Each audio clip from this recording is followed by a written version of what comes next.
Olá, tudo bom? Seja bem-vindo, bem-vinda ao Fala Bet, onde a gente aposta no conhecimento. Eu sou a Bruna Calegari, sou head de marketing aqui na Trio e também sou apresentadora desse podcast que leva o conhecimento sobre o mercado das bets até você. Aqui a gente fala sobre pagamentos, a gente fala sobre compliance, sobre influência, o que tiver para falar dentro desse mercado que está sendo regulamentado agora, a gente vai trazer. Então, se você tem alguma sugestão, se você tem alguma ideia de conteúdo legal que a gente pode abordar aqui, por favor, comenta aqui embaixo, traz para nós e se inscreve no canal. Então, nesse episódio 6, estamos aqui com a Karen Tabatini. Eu gostaria que ela se apresentasse aqui, porque é uma honra estar aqui falando com ela sobre um assunto tão importante quanto inteligência artificial generativa e a influência dela nesse mercado. Karen. Olá, eu sou a Karen, Head de Tecnologia aqui na Teleware. Nós somos uma empresa que fazemos desenvolvimento de software sob medida, mais de 12 anos no mercado, com uma longa jornada aí, lançando startups, apoiando grandes empresas. Estamos trabalhando muito com inteligência artificial nesse último ano e é um super prazer estar aqui contigo, Bruna.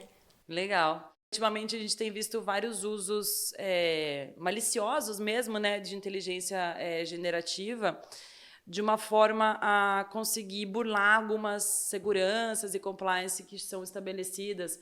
Então é interessante a gente estar um passo à frente sempre para entender como que elas podem agir e não só como elas podem fazer mal para o apostador, né, em caso de phishing, que a gente vai falar aqui, mas também como elas podem fazer mal para os operadores que estão entrando no mercado brasileiro agora, em termos de... Faz mais ou menos um mês que eu vi um caso que um cara criou 60 perfis em cima de inteligência artificial generativa, utilizando uma foto dele para poder fazer 60 contas e fazer golpes de várias formas dentro de casas de apostas. Então, quando a gente fala sobre segurança, a gente fala não apenas de segurança para com a pessoa física, mas também para com as pessoas jurídicas que têm essa porta aberta para que várias pessoas entrem, apostem, saquem dinheiro e tudo mais. Então, Karen, a minha primeira pergunta para você é relacionada ao phishing. Primeiro que a gente está falando da segurança do apostador.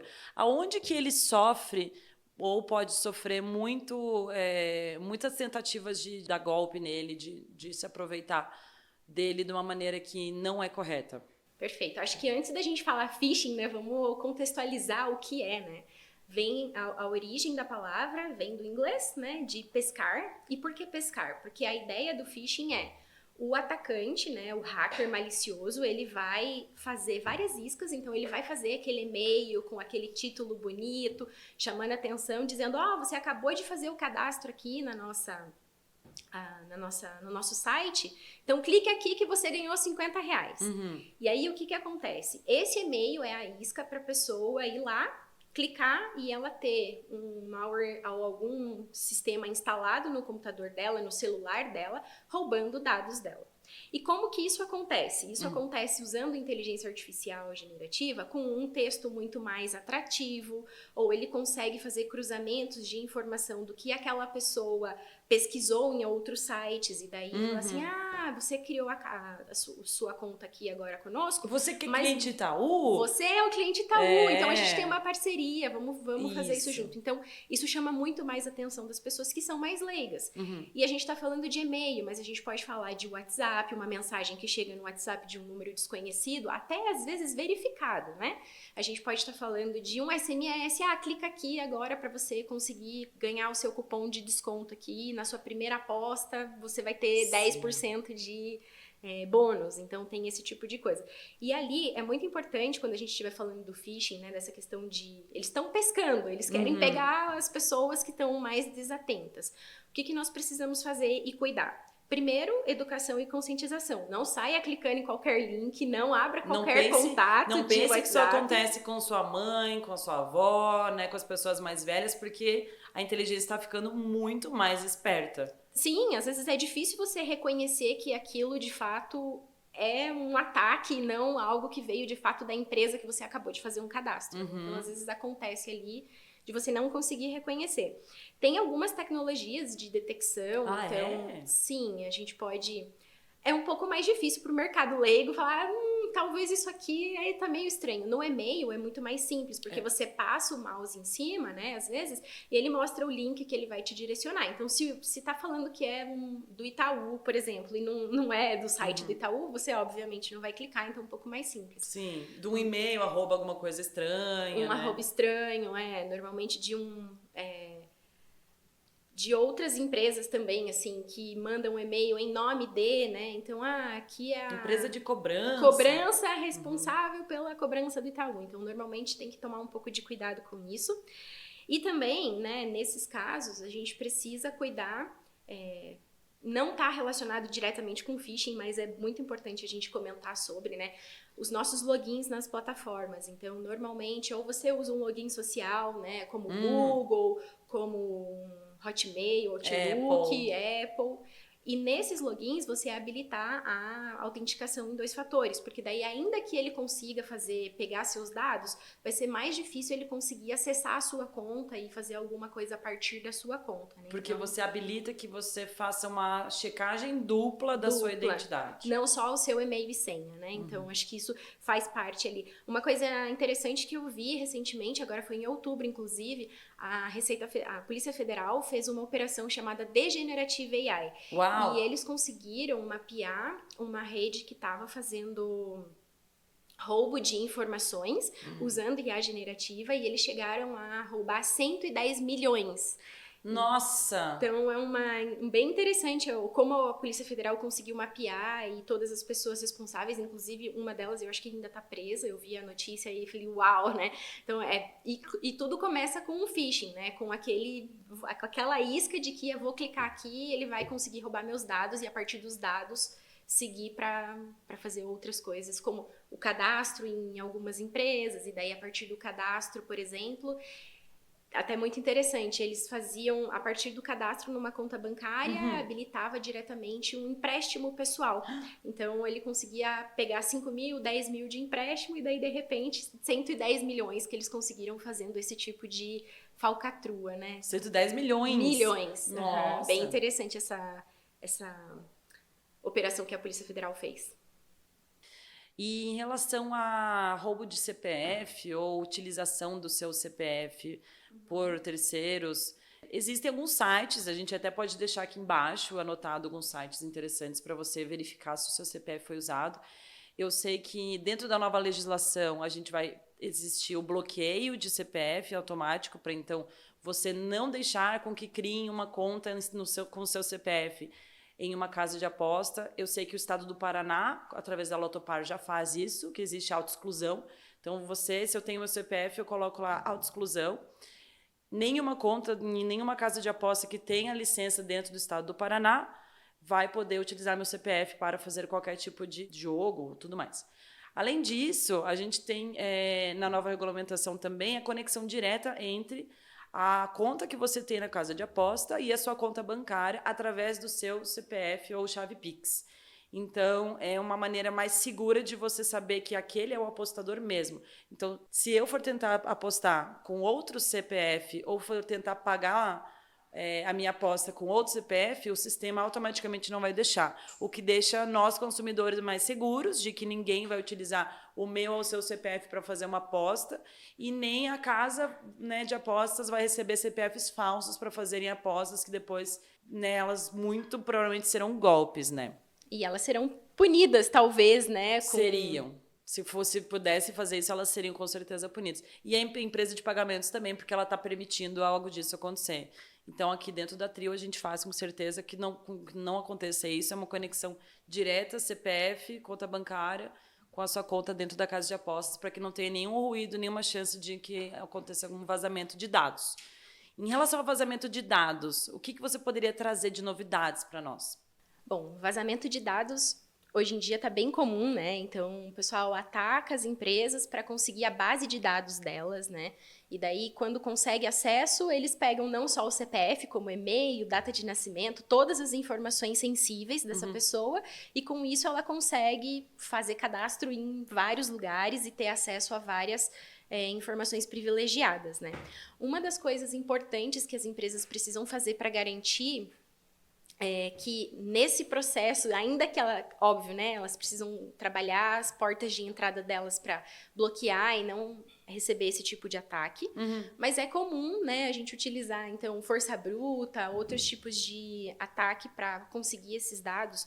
E uma coisa muito importante que as empresas também precisam fazer é anonimizar esses dados. Então, às vezes, nem é de fora da empresa que o ataque acontece, é dentro da própria empresa, um funcionário que tem acesso lá à base de teste, que não deveria. Então, eu acredito que na Trio vocês façam isso também, que é a anonimização, né? Então, os dados que a gente tem em produção são só em produção e são muito bem cuidados, mas os dados que a gente vai levar para um ambiente de teste, de desenvolvimento, a gente totalmente tira e descaracteriza a pessoa, né, ou a entidade, não só a pessoa, né? Então, usando IA generativa, é até bem interessante a gente comentar que eles conseguem fazer cruzamentos e reidentificar as pessoas, né? Então, dependendo de como está a sua base de dados estruturadas e de como você fez essa anonimização, você consegue... O computador consegue fazer de volta. É até interessante, o pessoal da Netflix, até um estudo que saiu,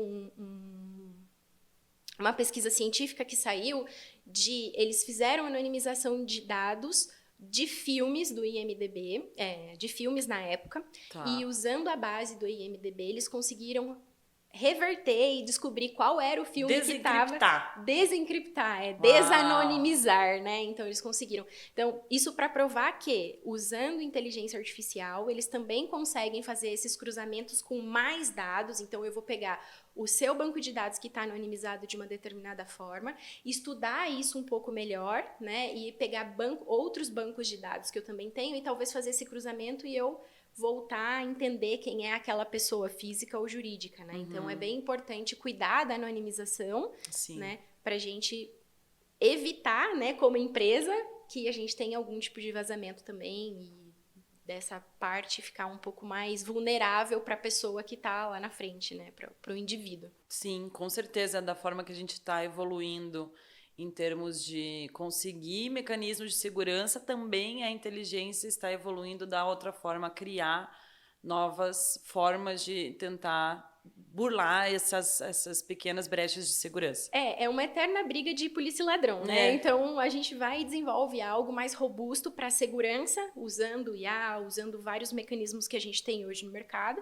e os hackers vão e desenvolvem coisas ainda mais modernas, né? Então, é essa eterna briga de polícia e ladrão para a gente conseguir bloquear as coisas e, do outro lado, deles conseguirem acessar as coisas que estão bloqueadas. É bacana você mencionar, porque no episódio 1 que a gente fez do Fala Bet, nós conversamos com o Gelson da Netrim. E a Netrim é especializada em segurança e compliance. E ele mencionou existir um lugar muito difícil ainda para empresas, que é onde é necessário fazer prova de vida, liveness, né? Que é você tirar uma foto com a sua identidade, né? Mostrando que você é aquela pessoa da identidade. E isso é uma maneira que é muito fácil, inclusive, de ser burlada. E nem precisa de inteligência artificial para isso. Às vezes, só a pessoa pega e coloca uma fotinho dela num RG, o número de outra pessoa, para mostrar que é ela e não é. Então, assim, é uma maneira rudimentar de mostrar como alguns mecanismos de segurança precisam ser atualizados. Então, se você quer ver algumas novidades sobre esses mecanismos de segurança, eu indico você voltar no episódio 1 do Fala Bet para ver esse papo comigo com o Gelson, que foi bem bacana.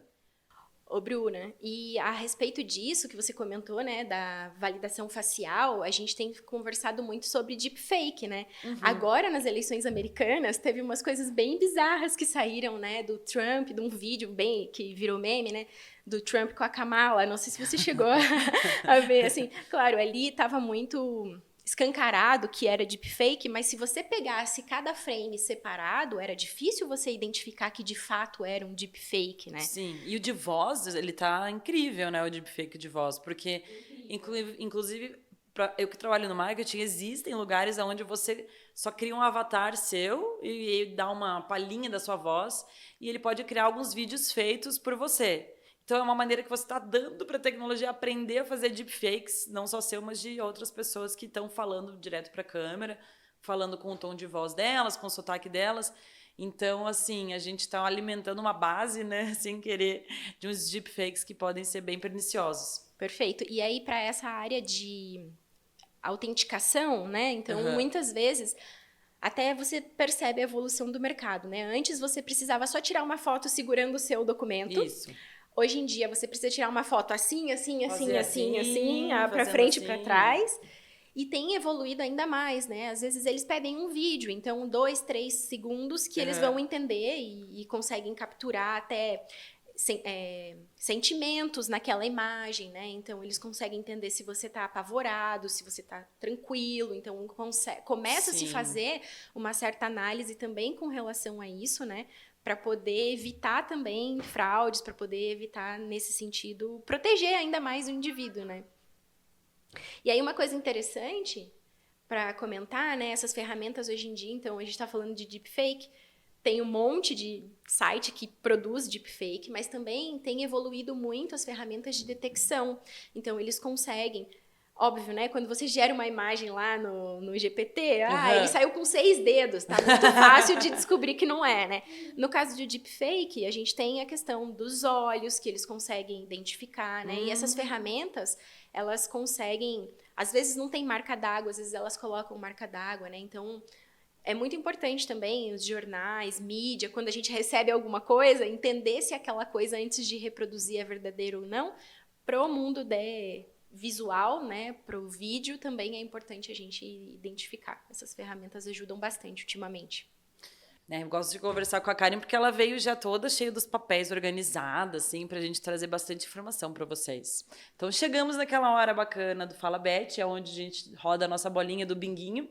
E é o seguinte, Karen, se a gente tiver bolinha vermelha, você vai trazer uma polêmica. Se a gente trouxer uma bolinha verde, você pode fazer um merchan da Teleware.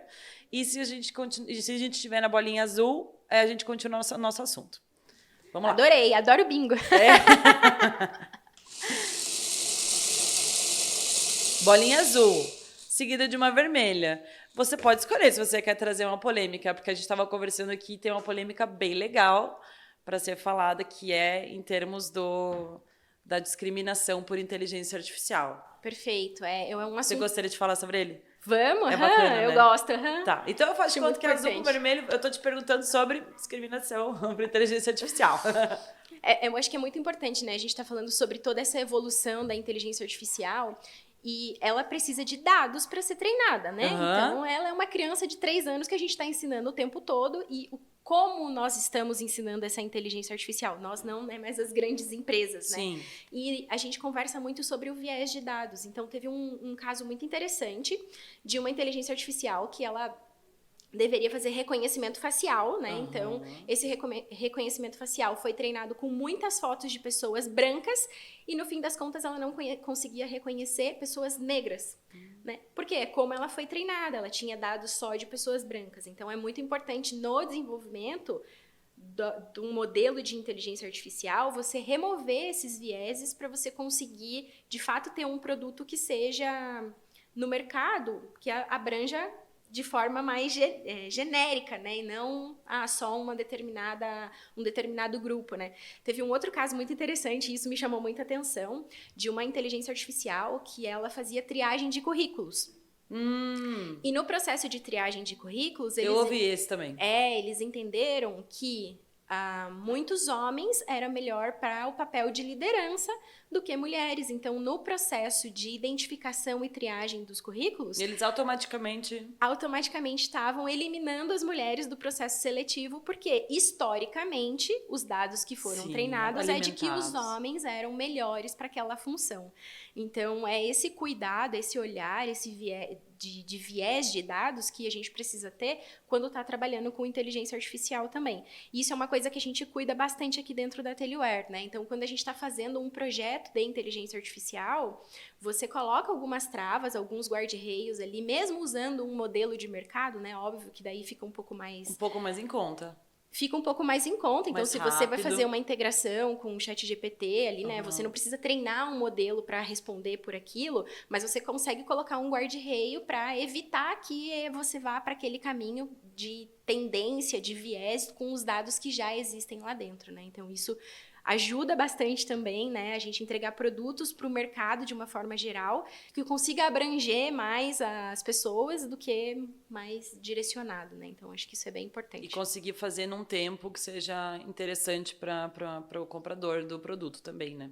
Ah, super, né? O processo de desenvolvimento de software, vocês sabem muito bem, porque a Trio é uma empresa de software também, né? Ele é complexo, ele demora e, né, às vezes o timing para você ir para o mercado com uma solução é muito importante, né? De você lançar e conseguir ali atingir, pelo menos no MVP, na fase em que você vai testar. Então, se uma pessoa quisesse criar um site ou um aplicativo munido já de alguns guarda-reus que você mencionou, alguns produtos, uma série de um guarda-chuvinha de produtos de inteligência artificial, você optaria por fazer um estudo aqui dentro da Ateliware, né, de caso, para você oferecer no melhor custo-benefício e o melhor tempo. Sim, é isso mesmo, né? Dentro da Ateliware a gente faz a primeira conversa com o cliente, entende o negócio dele e depois a gente vai para a fase de descoberta. E na fase de descoberta a gente consegue mapear o que seria o produto e inclusive o que nós vamos usar de inteligência artificial e se esse processo de utilizar a inteligência artificial vai ser muito custoso, porque a gente precisa falar que hoje custa caro, né? Não é barato, né? Até um fato interessante, né? A gente estava fazendo uma outra palestra e daí eu descobri esse número e eu fiquei impressionada. Fazer uma imagem no ChatGPT, quando você vai lá pedir para ele fazer uma imagem... Eu tava nessa palestra. A gente gasta uma carga de celular em termos de energia, né? Então, equivalente a uma carga de celular é você produzir uma imagem. Então, isso é bem importante de ser comentado, né? Porque tudo é IA hoje em dia e nem tudo viabiliza utilizando inteligência artificial por uma questão de custo. É caro, né? Você está onerando servidores ali também, né? Luz, perfeito. Você tem que hospedar, então é caro você manter. Entendi. Então é isso que a gente faz dentro da Ateliware e cuidando bastante com essa questão de viés, né, de discriminação, né, os produtos, eles precisam respeitar a LGPD, eu acho que isso é super importante também, porque a gente está trabalhando aqui na Trio, né, tem que respeitar a legislação local, vocês estão sendo regulados agora, né, então, mundial, né, vários países do mundo também, a nossa LGPD é inspirada na GDPR, né, então tem muitas similaridades, né, da gente tratar os dados das pessoas com segurança, com a anonimização, para cuidar bastante disso. E aqui dentro da Ateliware a gente segue à risca para não ter problema com isso, né? Sim, é interessante pensar que realmente cada país tem o seu foco, né? Mas a gente tem um modelo global que está sendo muito estudado e copiado em vários países e